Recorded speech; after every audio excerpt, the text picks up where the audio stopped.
sometimes God is going to lead you into a storm to accomplish a greater good. Sometimes God is actually going to lead you into a storm you don't want to go through to accomplish a greater good in the end. Let me ask you this question. Why did the disciples get in the boat in the first place? Did they decide to do it on their own? Did they say, hey, here's a good idea. Let's go ahead and get in the boat. Jesus seems a little busy right now. We'll go across the Sea of Galilee. Jesus, we'll just meet you later. No. Whose idea was it for them to get inside the boat? Jesus. Jesus told them to get in the boat and go across the Sea of Galilee. But here's something we miss. Jesus also didn't give them the choice. Jesus made a command. He said, no, all of you, you don't have a choice. I want you in that boat and I want you going across the Sea of Galilee. And Jesus knew that that storm was coming. Let me show you. Matthew chapter 14, verse 22 says it like this. Immediately Jesus made his disciples get into the boat and go. The King James Version states it like this. And straightway Jesus constrained his disciples to get into the ship. Constrain means he forced them to go. Why would Jesus tell them to do this? When he knew a storm was coming, when he knew that they would be scared and afraid, why would Jesus send them somewhere they didn't want to go? Because they only understood half the lesson of faith. I'm going to show you something. This is really cool. They only understood at this point half the lesson of faith. You want to know something? This is not the first time they encountered a storm with Jesus. This is the second. Let me show you the first time. It's actually in Mark chapter 4, verse 35 through 41. And it says this, on the same day, when evening had come, he said to them, again, let us cross over to the other side, the Sea of Galilee. Now, when they had left the multitude, just like this situation right here, but in this case, they took him along the boat as he was. So Jesus went with them. And a great windstorm arose, and the waves beat into the boat, so that it was already filling. And he was in a stern, asleep on a pillow. Jesus was asleep while all this was going on. The storm is hitting the boat. Jesus is asleep calmly. And so they awoke him and said to him, Teacher. What did they call him? Teacher. They called him Rabbi. They said, Teacher, Rabbi. Why is this happening to us? Listen to their wording though, okay? They called him Rabbi, and then they said, do you not care that we are perishing? Do you not care what is happening to us right now? Do you not care about me? How many times have we said that to God?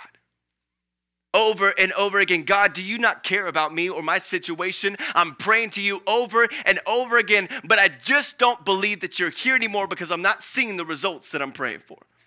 God, do you care about me? Never allow fear to lie to you and make you believe that God no longer cares about you, because that's what fear will do. When you start to believe fear in your life, everything's going to fall apart and you get this anxiety and this stress and God, I got to take things in my control because you're not doing it fast enough. Pretty much you're saying, God, I don't trust you. You're not in my situation and you can't handle what I'm handling, so I'll just handle it myself. And then how's it go? How's that work out for you? Every time, a mistake. Things get more messed up. You said something you wish you hadn't said, and now you have all these mistakes in your life, and then that's when you run back to God, usually saying, God, I should have listened. I should have waited. I shouldn't have jumped into that relationship, or I shouldn't have taken that opportunity without praying to you first. I was just afraid. When you're afraid and you allow fear to control you, you will always rush God because you want the answer now, because you're being led by fear instead of the Spirit of God. The Spirit of God came to set you free from fear. There should be no fear. Now, you're gonna face fear, okay, because we're human. But when you see it, you also know, God, I know you're in control. This is scary, that's big, but you've taken down giants before. You parted the sea before. God, I know that you can do this in my life. When you have spoken it, I know that it will come to pass. I will keep walking by faith. So they said to Jesus, they said to him, Teacher, why do you not care that we're perishing right now? What did he do? I love that Jesus just got up. He didn't even say anything yet. He just arose and rebuked the wind and said to the sea, peace, be still. I kind of wonder, they were trying to put Jesus in his place. Like, Jesus, do you not care about us? And I kind of wonder if Jesus just got up and looked at them the whole time. You know what I mean? Like, just kind of did that walk. Peace, be still. And just looked at them and they're like, oh, okay, what's going on? Showing his authority that when Jesus speaks peace into any situation, it happens. He commands peace when he speaks, that even the world has to obey his command. Demons have to obey his command. So peace comes from the authority of Christ only. And it says, when the wind ceased, there was a great calm. But he said to them, why are you so fearful? Right? How is it that you still have no faith? And here Jesus said, you have no faith. You're being led completely by fear, not by faith. And so they feared exceedingly and said to one another, who can this be that even the wind and the sea obey him? What did the disciples learn through the first storm? They learned that peace does not come from the absence of a storm, but it comes from the authority of Christ. Peace does not come from a perfect life.